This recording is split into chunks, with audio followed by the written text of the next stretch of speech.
میرے عزیزو، مجھے محبت سے تکنے والوں، مجھے عقیدت سے سننے والوں، میرے شکستہ حروف سے اپنے من کی دنیا بسانے والوں، میرے علم افرین تکلم سے ان صبات تمام کی لازوال شمع جلانے والوں، بدن کو تحلیل کرنے والی ریاضتوں پہ عبور پائے ہوئے سکوں کو تجے ہوئے بے مثال لوگوں، حیات کی آخری رمز کو سمجھنے والوں، عزیز بچوں، میں بجھ رہا ہوں، میرے عزیزو، میں جل چکا ہوں، میرے شعور حیات کا شعلہ جہاں تاب بجھنے والا ہے، میرے کرموں کی آخری موج میری سانسوں میں گھل چکی ہے، میں اپنے ہونے کی آخری حد پہ آ گیا ہوں، تو سن رہے ہو میرے عزیزو، میں جا رہا ہوں،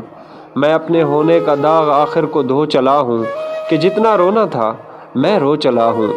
مجھے نہ اب انت کی خبر ہے، نہ اب کسی چیز پر نظر ہے، میں اب تو صرف اتنا جانتا ہوں کہ نیستی کے سکوت کامل کے جہل مطلق کے بحر و موج سے ملوں گا تو انت ہوگا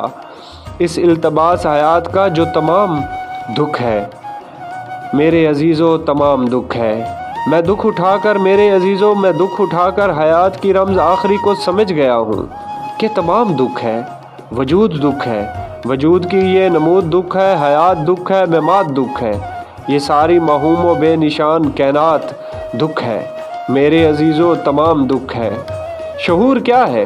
شعور ایک التزام وجود ہے، اور وجود کا التزام دکھ ہے، جدائی تو خیر آپ دکھ ہے، ملاب دکھ ہے، کہ ملنے والے جدائی کی رات میں ملے ہیں، یہ رات دکھ ہے، یہ زندہ رہنے کا، باقی رہنے کا شوق، یہ ہے تمام دکھ ہے، سکوت دکھ ہے، کہ اس کے قرب عظیم کو کون سہ سگا ہے، کلام دکھ ہے، کہ کون دنیا میں کہہ سگا ہے، جو ماورائے کلام دکھ ہے، یہ ہونا دکھ ہے، نہ ہونا دکھ ہے، ثبات دکھ ہے، دوام دکھ ہے، میرے عزیزو، تمام دکھ ہے، میرے عزیزو، تمام دکھ ہے۔